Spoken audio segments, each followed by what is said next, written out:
हाय दोस्तों, welcome to top 5 परसेंटर्स, जहां हम आपको फाइनेंस के मज़ेदार और यूज़फुल टॉपिक सिंपल तरीके से समझाते हैं।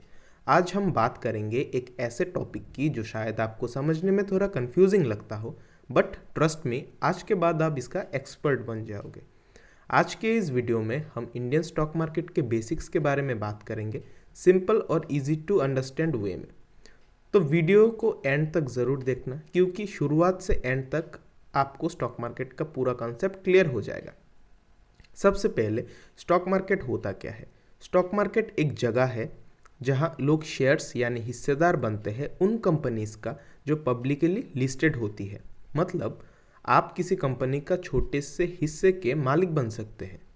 फॉर एग्जाम्पल, अगर आप टीसीएस, रिलायंस या इन्फोसिस के शेयर्स खरीदते हो तो आप इनडायरेक्टली उनकी कमाई में पार्टनर बन जाते हो।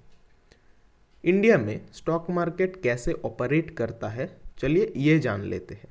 हमारे देश में 2 स्टॉक एक्सचेंजेस हैं। फर्स्ट है बीएसई, बॉम्बे स्टॉक एक्सचेंज, जो एशिया का सबसे पुराना एक्सचेंज है।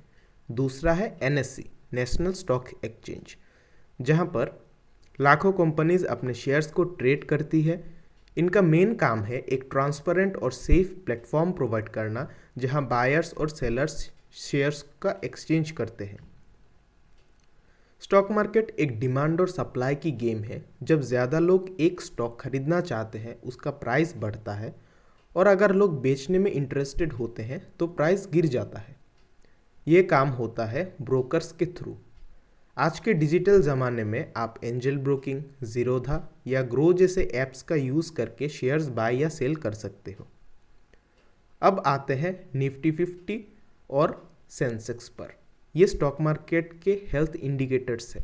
सेंसेक्स सेंसिटिव इंडेक्स, ये बीएसई का इंडेक्स है और टॉप 30 कंपनीज को ट्रैक करता है।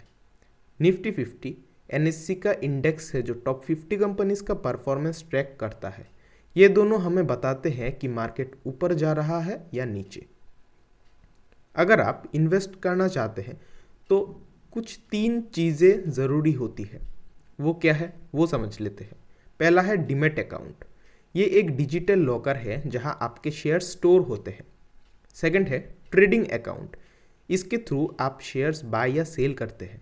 और थर्ड है ब्रोकरेज प्लेटफॉर्म, जैसे कि Zerodha, Upstox, angel broking, grow etcetera. ये प्लेटफॉर्म्स के थ्रू ट्रेडिंग होती है। अब समझ लेते हैं long term versus short term investment. अब सवाल ये है कि आपको लॉन्ग टर्म इन्वेस्ट करना चाहिए या शॉर्ट टर्म। लॉन्ग टर्म में क्या होता है, अगर आप पेशेंस रखते हैं तो कंपाउंडिंग का फ़ायदा मिलता है। और शॉर्ट टर्म में जहाँ रिस्क है, लेकिन अगर नॉलेज और एक्सपीरियंस हो तो प्रॉफिट्स भी मिल सकते हैं।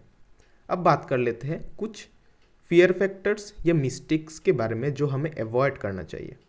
स्टॉक मार्केट में पैसे बनाने के साथ रिस्क भी होता है। कुछ कॉमन मिस्टेक्स जो बिगिनर्स करते हैं वो है रिसर्च ना करना और बस दूसरों के कहने पर इन्वेस्ट करना, एक ही स्टॉक में सारा पैसा लगाना, पेशेंस लूज करके जल्दी प्रॉफिट निकाल लेना। यह है कुछ मिस्टेक्स जो हमें अवॉइड करना चाहिए। अब बात कर लेते हैं कुछ मिथ्स जो कि स्टॉक मार्केट को लेके है। तो मिथ नंबर 1, स्टॉक मार्केट सिर्फ अमीर लोगों के लिए है। पर रियलिटी ये है कि आप 500 रुपये से भी इन्वेस्टिंग स्टार्ट कर सकते हो। दूसरा मिथ ये है स्टॉक मार्केट एक गैम्बलिंग है। पर रियलिटी ये है अगर आप प्रॉपर रिसर्च करते हो तो ये एक सेफ और प्रॉफिटेबल इन्वेस्टमेंट प्लान बन सकता है। तो दोस्तों, ये था एक basic overview Indian stock market का। अगर आपको ये वीडियो हेल्पफुल लगा हो तो लाइक ज़रूर करें और अपने दोस्तों के साथ शेयर करें। और हाँ, ऐसे ही और फाइनेंशियल टिप्स के लिए चैनल को सब्सक्राइब करना मत भूलें। मिलते हैं अगले वीडियो में, तब तक के लिए हैप्पी इन्वेस्टिंग। Thank you.